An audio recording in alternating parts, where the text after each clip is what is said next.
क्या मतलब है भाई? वो तो एनीमिया से रिलेटेड होगा ना। अगर ब्लड लॉस होगा या किसी वजह से ब्लड की कमी होगी तो रेटिकुलोसाइट ज़्यादा बनेगा, समझ लो। अगर रेटिकुलोसाइट ज़्यादा मिल रहा है ब्लड काउंट में, इसका मतलब है कि जो है बोन मैरो को ज़्यादा बनाना पड़ रहा है। बोन मैरो तभी ज़्यादा बनाएंगे जब उसको रिक्वायरमेंट ज़्यादा होगी, और रिक्वायरमेंट कब ज़्यादा होगी? जब ब्लड की कमी होगी, क्योंकि किसी भी वजह से हो सकती है, या फिर आयरन की वजह से या ब्लड लॉस की वजह से, कोई भी वजह हो सकती है, ठीक है। तो इन्फेक्शन से रिलेटेड तो मोस्टली नहीं है, ठीक है। वो लिम्फोसाइट या ल्यूकोसाइट की बात करते हैं जरा, तो ये इमेच्योर होती है ना, इमेच्योर रेड ब्लड सेल, और साइज का क्या है? लार्जर देन आरबीसी, साइज का बड़ा होता है। और इसके अंदर क्या होता है? नॉन न्यूक्लिएटेड तो आरबीसी भी है, ये भी है। और एक इसका मेन चीज है ना, ये जो राइबोसोमल आरएनए इसके अंदर मौजूद होता है, मतलब ग्रेन्यूल्स इसके, जब इसके स्ट्रक्चर देखेंगे आप तो ग्रेन्यूल्स नजर आएंगे ब्लूइश कलर के, ठीक है। वैसे आरबीसी में तो कोई ग्रेन्यूल होता नहीं है ना, लेकिन रेटिकुलोसाइट में आपको ब्लू कलर के ग्रेन्यूल्स दिखेंगे। इसी से हम पहचानते हैं। सबसे पहली चीज कि इसका साइज बड़ा होगा आरबीसी से, ठीक है। और दूसरी चीज ग्रेन्यूल्स, ठीक है।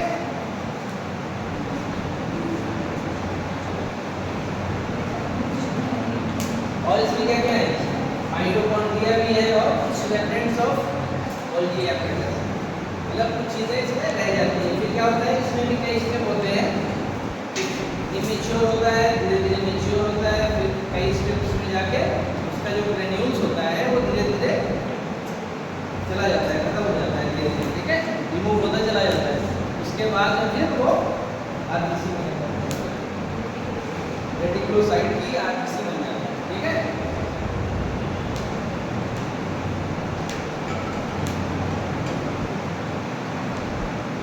They are stainable with basic die.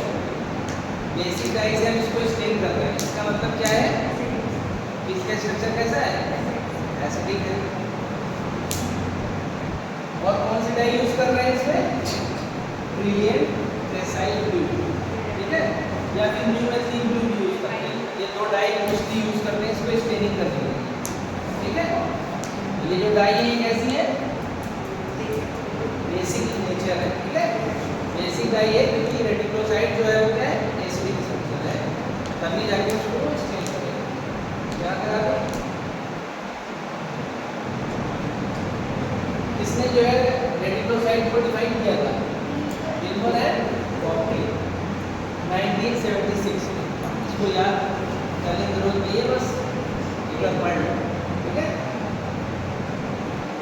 आप रेटिकुलोसाइट का कोई पूछे क्या है? Non nucleated red blood cell है, ठीक है। नॉन न्यूक्लिएटेड है, non nucleated and immature red blood cell which consist of at least 2 or more particles. कुछ इसमें डॉट्स जैसे ब्लू कलर के आपको पार्टिकल दिखेंगे, उसको ग्रेन्यूल्स कहते हैं, समझ आ रही है बात? और उसको stain basophil polyribosomal multiple in the cytoplasm. After staining it न्यूमेथिक ब्लू, जब इसको स्टेन करेंगे है ना न्यूमेथिक ब्लू से, या फिर और कौन सा बताइए? हां, ये ट्रेसाइल ब्लू, ठीक है। The dots should be at the clear distance from the cell wall to avoid being mistaken। अभी ये रेटिकुलोसाइट का जो है एम्स का एग्जाम हुआ था ना, वहाँ पे इसका जो वो दिया था, स्ट्रक्चर दिया था, पहचानो कौन सा था, क्या है ये, ठीक है। तो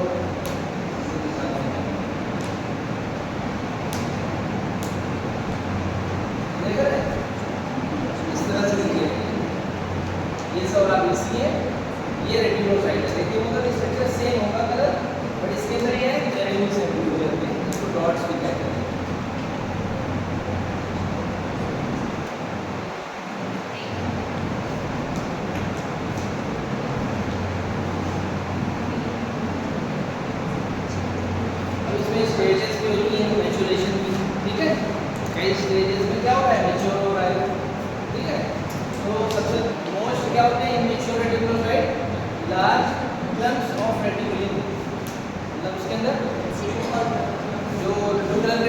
होते हैं ना वो ज़्यादा होते हैं, ठीक है। लार्ज क्रम्स हो गए, धीरे धीरे जैसे मैच्योर होगा वैसे वैसे वो कम होता जाएगा, ठीक है। पहले मैच्योर में ज़्यादा होगा और इनमेच्योर में ज़्यादा होगा और मैच्योर में धीरे धीरे कम होता जाएगा।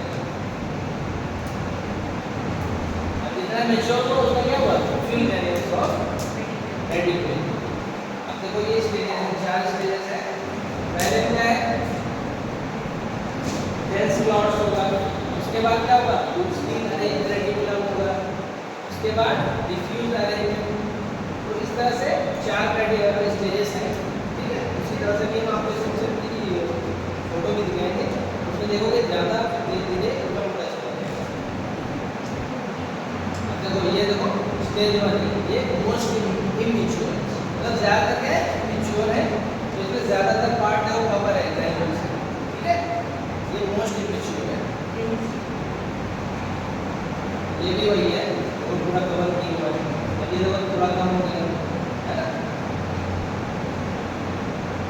अब ये स्टेज 2 है, 1 था ये 2 है, ठीक है। इंटरमीडिएट बीच का पार्ट, तो क्या हो रहा है, धीरे धीरे देखो खत्म हो रहा है ना, धीरे धीरे क्या हो रहा है, मैच्योर हो रहा है।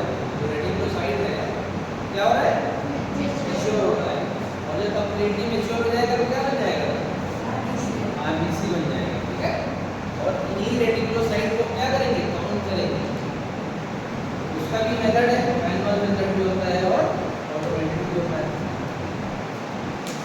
तो ये हो गया इंटरमीडिएट, ठीक। ये भी इंटरमीडिएट है, दो फोटो है। अब थर्ड देखो, ये थर्ड स्टेज है इंटरमीडिएट के बाद, ठीक है। अब देखो और भी वो हल्का हो गया, ग्रैन्यूल से और हल्का हो गया, ठीक है। इसके बाद फिर अभी देखोगे तो धीरे धीरे ये खत्म हो गया, ठीक है। ये थर्ड स्टेज है। अब ये देखो फोर्थ स्टेज है, मोस्ट मैच्योर हो गया, ठीक है। अभी मैच्योर से क्या हो रहा है, धीरे धीरे देख रहे हो खत्म हो गया, बिल्कुल सारे जो ग्रैन्यूल्स है वो क्या हो जाएंगे, खत्म हो जाएंगे, ठीक है। तो अब इसको पहचानने में क्या है, जितना इमैच्योर होगा उतना आप ज़्यादा सही से पहचान सकते हो, जितना मैच्योर होता जाएगा तो आगे से मिलता चला जाएगा, तो पहचानने में थोड़ी दिक्कत होगी, ठीक है। ये तो हो गई बात। हाँ, अब ये देख लो रेटिकुलोसाइट से कैसे रेटिकुलोसाइट होता है। ये उस दिन मैंने बताया था आपको ना, ब्लड फॉर्मेशन पढ़ा रहा था, है ना, बताया था ना, प्रोनॉर्मोब्लास्ट, अर्ली नॉर्मोब्लास्ट और फिर intermediate normoblast, late normoblast, reticulocyte बना और एरिथ्रोसाइट बना, ठीक है। तो इसमें 2 से 4 6 स्टेप होते हैं, ठीक है। 6 स्टेप में वो क्या बन जा रहा है, आरबीसी बन जा रहा है। तो हम अभी किसको देख रहे हैं, रेटिकुलोसाइट वाले स्टेप, ठीक है। Indication for finding reticulocytes. Basic diagnostic workup in all type of anemia. जितने तरह के एनीमिया होते हैं उसमें ये एक डायग्नोस्टिक टूल है रेटिकुलोसाइट, ठीक है। जब भी हम एनीमिया की बात करेंगे तो रेटिकुलोसाइट काउंट जो होगा वो इम्पोर्टेंट होगा हमारे लिए, ठीक है। एक डायग्नोस्टिक टूल है हमारे लिए, ठीक। दूसरी क्या है, diabetic monitoring during iron, vitamin B, folic acid replacement. जब भी इन चीज़ों का रिप्लेसमेंट हो रहा है, ये भी तो ब्लड से रिलेटेड है ना, ब्लड की कमी होगी ये चीज़ें दी जाती हैं, ठीक है। तभी हम इसका जो है लेवल चेक करते हैं रेटिकुलोसाइट का। और क्या कर रहे हैं, मॉनिटरिंग अंडर इलेक्ट्रोपोइटिन। इलेक्ट्रोपोइटिन क्या है, हार्मोन है ना, यही रिस्पॉन्सिबल होता है तो मेरे को मैसेज भेजता है कि आप प्रोडक्शन बढ़ाइए, ठीक है। तो जब भी कमी होगी तो ये एक्टिव होता है। मॉनिटरिंग स्टेम सेल ट्रांसप्लांटेशन, किसी ने स्टेम सेल ट्रांसप्लांट हो रही है उसमें भी इसका लेवल चेक करते हैं, ठीक है। अब देखो, अब इसमें मेनली जो होता है मैनुअल मेथड और एक होती है फ्लोरेसेंस मेथड और मिलर अक्यूलर मेथड। इसका कोई ज़्यादा इंपॉर्टेंट नहीं है। मेन जो है अपना सुप्रावाइटल, ये मोस्ट कॉमनली यूज होता है, ठीक है। यही लैब्स में ज़्यादातर यूज होता है और वो मैनुअल मेथड होती है उसमें तो कोई मशीन ही मतलब, ठीक है। तो मेन हमारा इसमें फोकस है सुप्रावाइटल स्टेन, ठीक है। और जो अभी हमने ब्रिलिएंट, प्रेसाइल ब्लू और न्यूमेथिक, ये दोनों सुप्रावाइटल स्टेन ही हैं, ठीक है। वो इसी के अंदर आते हैं। सुप्रावाइटल स्टेन अगर कोई पूछे, supravital stain use for reticulocyte count, ठीक है।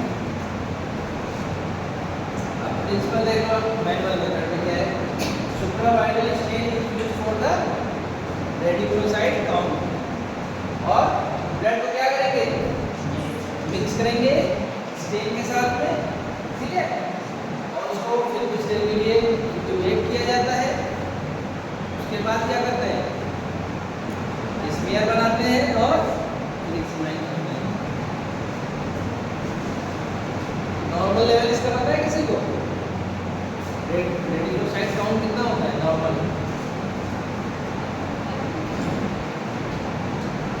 पता है? हाँ? 5.5 वो तो आरबीसी काउंट है, रेटिकुलोसाइट काउंट है, ये परसेंटेज होता है, ठीक है।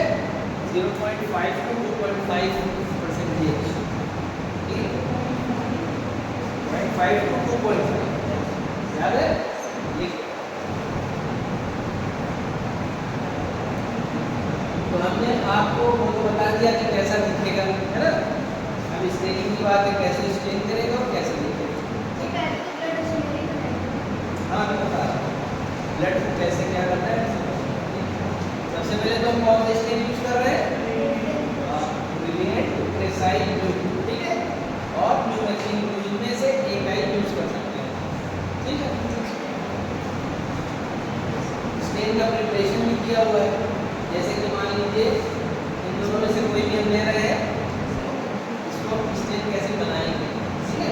तो 1 ग्राम ले लिया हमने, वो ब्लू डाई है, और 3% क्या ले रहे हैं, सोडियम साइट्रेट 20 ml, और 0.9% सोडियम क्लोराइड 80 ml।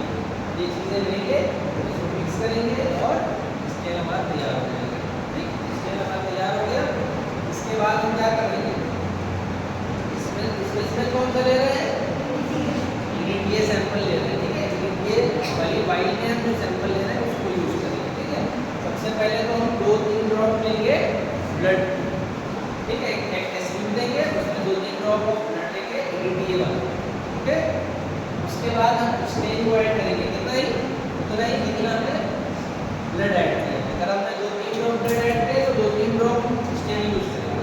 अगर 10 ड्रॉप ब्लड यूज किया है तो हाँ मतलब 50, ठीक है।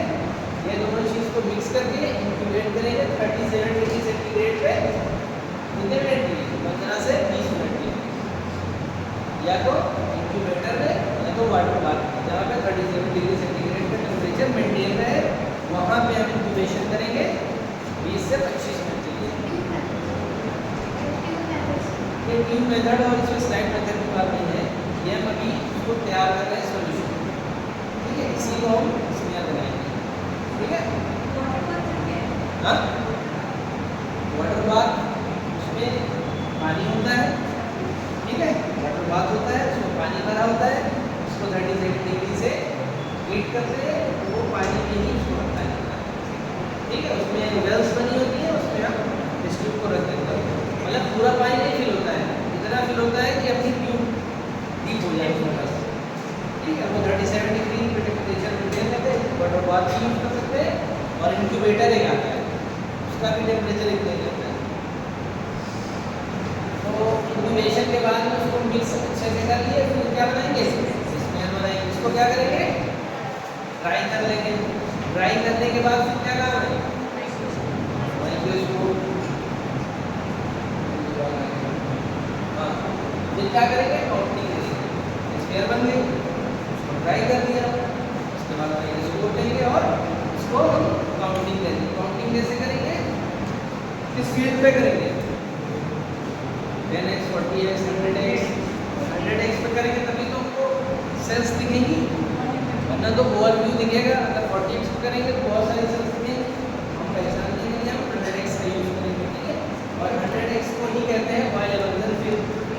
तो ऑयल एवर्जन मतलब कि इसमें ऑयल का यूज करते हैं, ज़्यादा ऑयल। तो जो स्लाइड बनाते हैं ना, उसी में जो पोर्शन को देखना है ना, उस पोर्शन में एक ड्रॉप ऑयल को डालते हैं और 100x पे देखते हैं, ठीक है। उसके बाद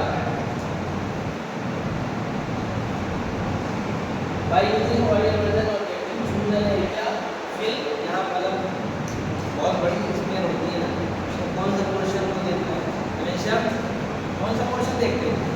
उस दिन स्क्वायर बताया था ना हमने, तीन पार्ट में होती है, हेड बॉडी टेल, टेल वाला पार्ट देखिए, ठीक है, टेल। तो टेल वाले पार्ट में हम एक ड्रॉप जो है ऑयल डालेंगे और उसको देखेंगे। Very large number of cells have to be survive if reasonable precise count is to be obtained when only small number of atoms। तो बहुत ज़्यादा नंबर ऑफ सेल्स होगा,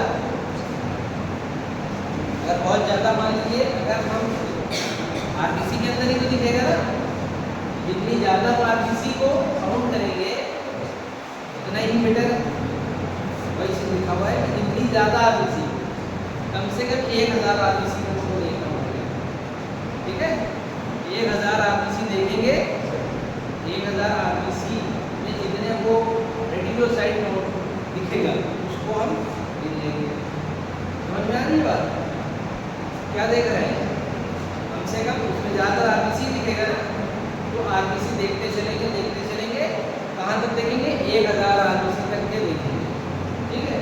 वहाँ तक जितने भी आपको रेटिकुलोसाइट दिखेंगे उसको हम काउंट कर लेंगे, ठीक। याद आ गई बात समझ? उसके बाद फिर क्या करेंगे? कैलकुलेशन करेंगे,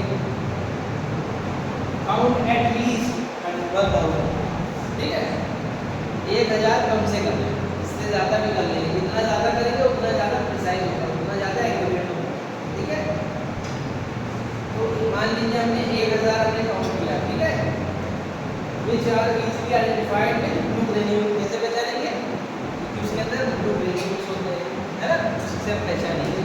और एक चीज़ और दिक्कत क्या है कि ब्लू ग्रेन्यूल्स तो उसमें भी दिखते हैं ना, ल्यूकोसाइट भी लगभग मिलते जुलते दिखेंगे, उसमें कन्फ्यूजन हो सकती है, लेकिन उनका भी अलग पहचानने का, उनका भी अलग स्ट्रक्चर होता है, अलग अलग शेप होता है ना।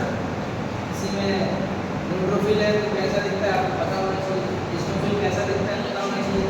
अगर आपको पता नहीं होगा तो आप उसको भी रेटिकुलोसाइट काउंट कर लोगे, है ना। तो ये चीज़ बहुत ज़्यादा इंपॉर्टेंट है, उसमें कन्फ्यूजन हो सकती है, उसका भी साइज लगभग इनके बराबर होता है, आरबीसी से बड़ा ही है ना उसका भी साइज। तो हमने जो है इसको हम परसेंटेज में एक्सप्रेस करते हैं, ठीक है। अब हमने क्या किया? टोटल नंबर ऑफ रेटिकुलोसाइट को क्या किया? डिवाइड कर लिया टोटल नंबर ऑफ आरबीसीज, कितने हमने आरबीसीज काउंट किए, मान लीजिए उसको मल्टीप्लाई कर रहे हैं 100 से। मान लीजिए हमने 1000 आरबीसी काउंट चेक किया, उसमें हमको मान लीजिए 20 मान लीजिए हमको रेटिकुलोसाइट दिखे, ठीक है। लिखिए 20 को डिवाइड कर लीजिए आप 1000 आरबीसी के रेट में देख रहे हैं ना, कितना आया? 2%। तो मतलब हमारा नॉर्मल काउंट आ रहा है 0.5 to 2.5 के बीच में आ रहा है, that's mean this is normal, ठीक है। इस तरह से कैलकुलेशन करते हैं इसका। 0.5 से 2, हाँ 0.5 to 2.5 ये नॉर्मल रेंज है रेटिकुलोसाइट काउंट। कैलकुलेशन की समझ गए ना, बहुत इजी है।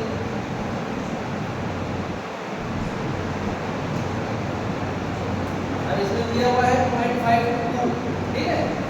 तो कहीं कहीं पे आपको वेरिएशन नजर आ सकता है, बेसिकली ये वाली होती है जो हमने बताया 2.5। बाकी इन्फेंट्स में ज़्यादा होगी क्योंकि ग्रोइंग कर रहा है ना, तो वहाँ पे ज़्यादा ब्लड बन रहा है तो रेटिकुलोसाइट ज़्यादा होगा, ठीक है। तो 2 से 6% हो सकता है। और कॉर्ड ब्लड में कितना होगा? 1 से 2% होगा। कॉर्ड ब्लड का भी नॉर्मल रेंज कितना होगा? 2%। ये तो हो गई हमारी सुप्रावाइटल स्टेनिंग वाली मैनुअल मेथड। और एक फ्लोरोसेंट वाली भी मेथड होती है, इसको भी पढ़ लो, ये बहुत इंपॉर्टेंट नहीं है, ये इंपॉर्टेंट है जो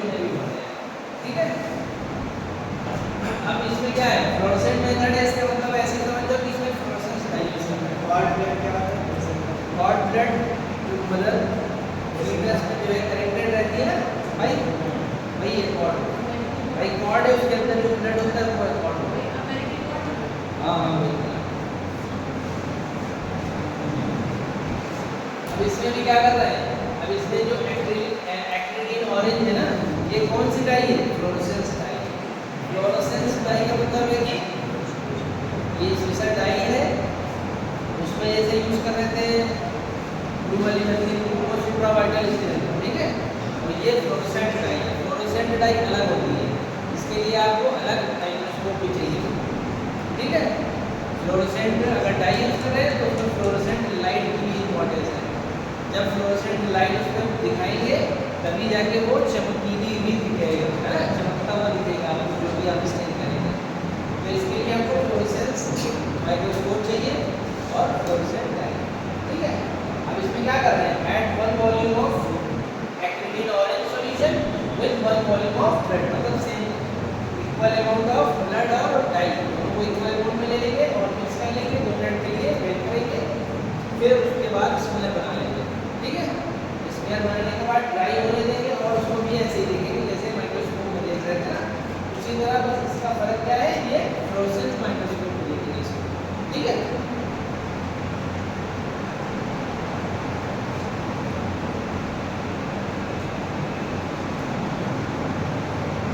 ये बात तो समझ में आ गई। ये वाली जो मेथड है उसके लिए हमको फ्लोरोसेंट माइक्रोस्कोप यूज करेंगे और उसमें खासियत क्या है, तो इसमें बहुत बढ़िया दिखेगा आपको, ठीक है। जैसे बहुत ग्रीनिश टाइप का चमकता हुआ आपको दिखेगा उससे, ठीक है। हाँ मतलब दूर से ही दिखेगा। इसके बाद हमने बात की थी ऑटोमेटेड।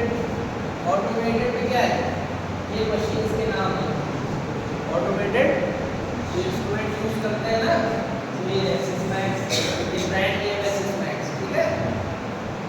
ये XC5000 की मॉडल है, फोन की मॉडल है, तो उसी तरह मशीन्स की मॉडल है।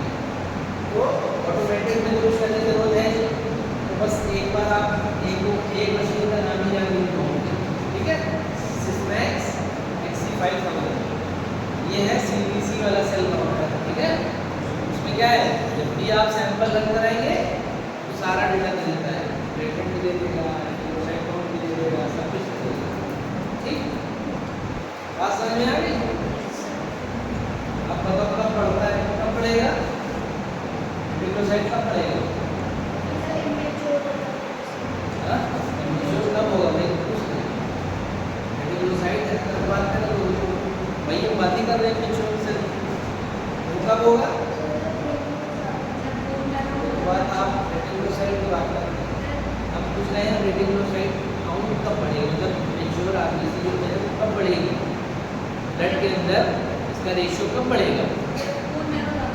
हाँ जब हाँ कब रिलीज होगा, जब भी ब्लड लॉस हुआ होगा या तो एनीमिया हुआ होगा, है ना, उस कंडीशन में ये तो ज़्यादा बनेगा।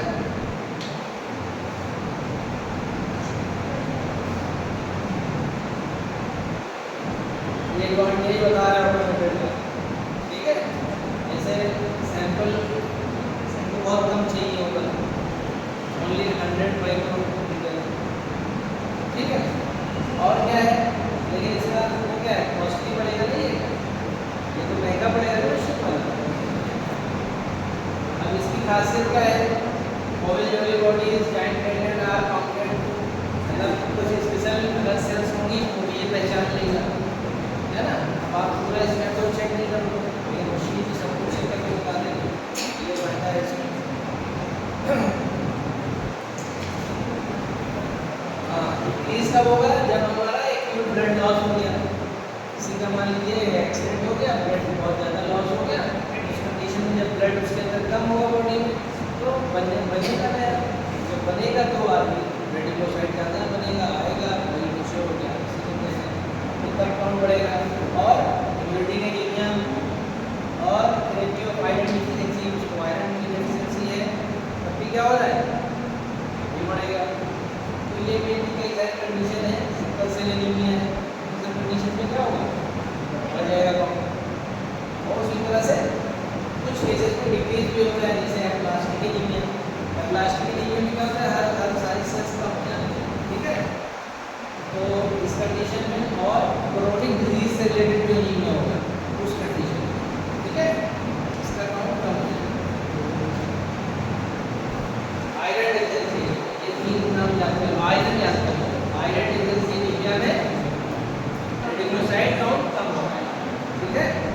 तो ये याद करने वाली चीज़ है, ये याद करने वाली है।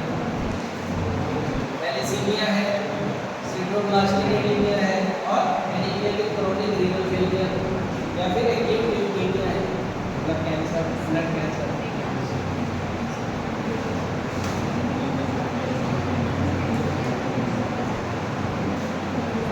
तो इसमें कोई कंफ्यूजन है रेडिकुलोसाइट्स फॉर्म में या रेडिकुलोसाइट्स से रिलेटेड?